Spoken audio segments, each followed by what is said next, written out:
This is Archie Jodhwani. Welcome to Divine Channel. Today we are talking about sitting asanas.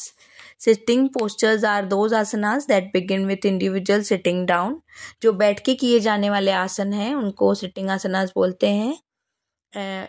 इन आसनों में है Padmasana, Vajrasana that is thunderbolt pose, Supta Vajrasana यानी sleeping thunderbolt pose, Paschimottanasana back stretching pose, Ardha Matsyendra asana half spinal twist, yoga mudra asana psychic union pose, Ushtrasana camel pose and Shashankasana that is pose of the moon और hare pose यानी rabbit pose.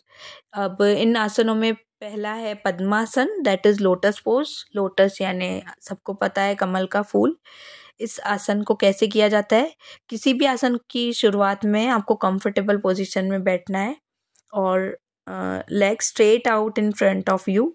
इनमें दोनों legs को straight रखते हुए slowly और carefully अपने एक लेफ्ट लेग को बेंड करके राइट थाई पे रखना है, जैसे आपका फुट अपवर्ड फेसिंग हो and sole should be at level close to the pubic bone, heel should be close to the pubic bone and फिर राइट लेग को बेंड करते हुए लेफ्ट थाई पे रखना है।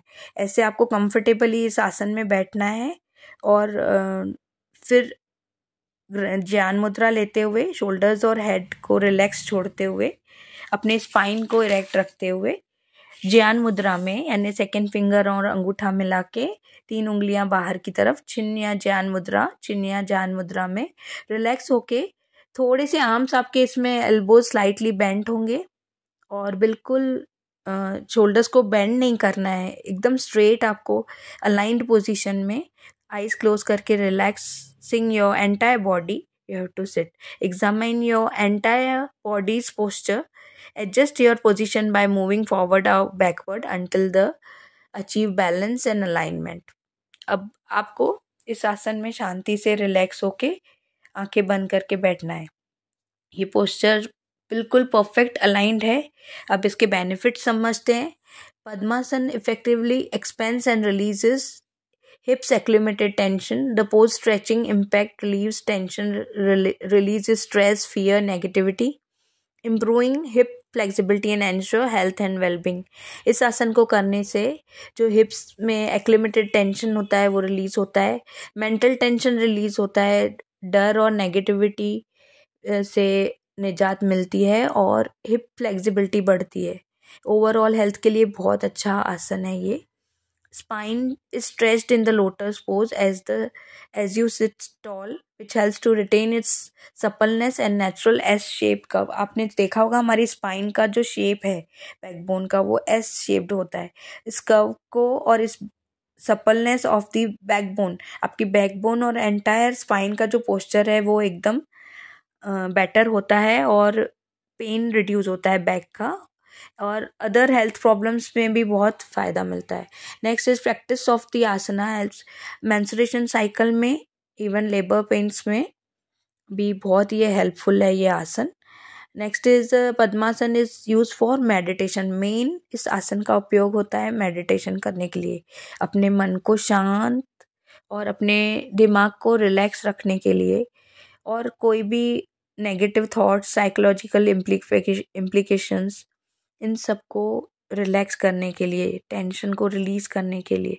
लोटस पोज से रीजनरेट पूरी बॉडी के ब्लड सर्कुलेशन पे, पूरे सिस्टम पे उसका इम्पैक्ट होता है।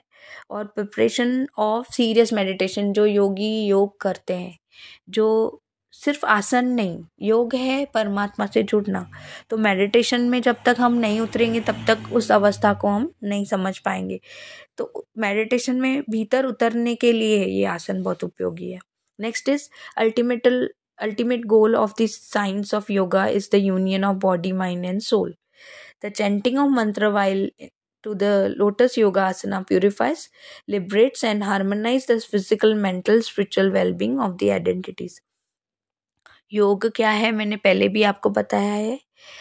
एक कनेक्शन है, एक बैलेंस है बॉडी, माइंड और सोल का, यूनियन विथ यूनिवर्सल कॉन्शियसनेस, परमात्मा से मिलना, जुड़ना योग है।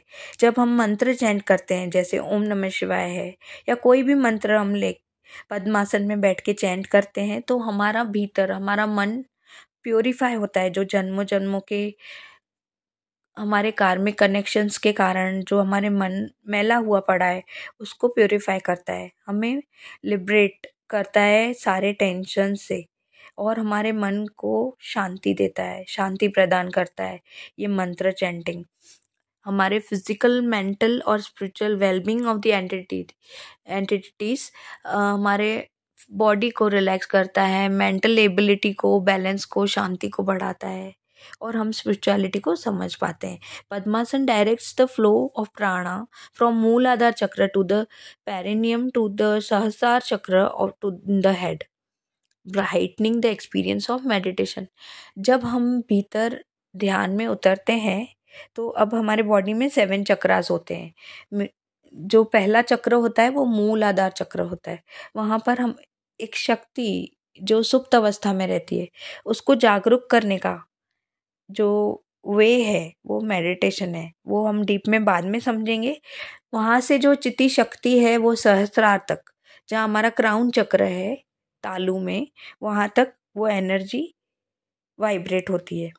जब हम डीप मेडिटेशन एक्सपीरियंस करते हैं तो उसमें वो बहुत पद्मासन में ये बहुत डायरेक्ट कनेक्शन हो पाता है हमारा। इसके लिए पद्मासन बहुत अच्छा आसन है, प्रैक्टिस करना चाहिए। अब इसके कॉन्ट्राडिक्शन समझते हैं। Asana should be avoided if there is any form of knee injury. अगर नी में प्रॉब्लम है तो इस आसन को अवॉइड करें। Any other injury in the ankle और काफ, so then also you have to avoid this asana. It is prohibited for the person suffering from any back spine discomfort. अगर आपके बैक में कोई प्रॉब्लम है या सीवियर इंजरी है, आप नहीं बैठ पा रहे हैं इस आसन में, तो इसको अवॉइड करना चाहिए। This आसन should not be performed if suffering from sciatica infections or weakness in a sciatica nerves। जिनको ये sciatica nerve जो हिप से लेके हमारे एंकल्स तक एक नर्व जाती है जिसको सियाटिका नर्व बोलते हैं, जिनको भी सियाटिका की प्रॉब्लम होती है तो वो ये आसन नहीं करेंगे। Never do this pose without practising some stretches for the legs and spine. थोड़े से आसन या थोड़े सूक्ष्म व्यायाम करके फिर ही इस आसन को करना चाहिए। Thank you. Any question regarding this you can ask. Okay.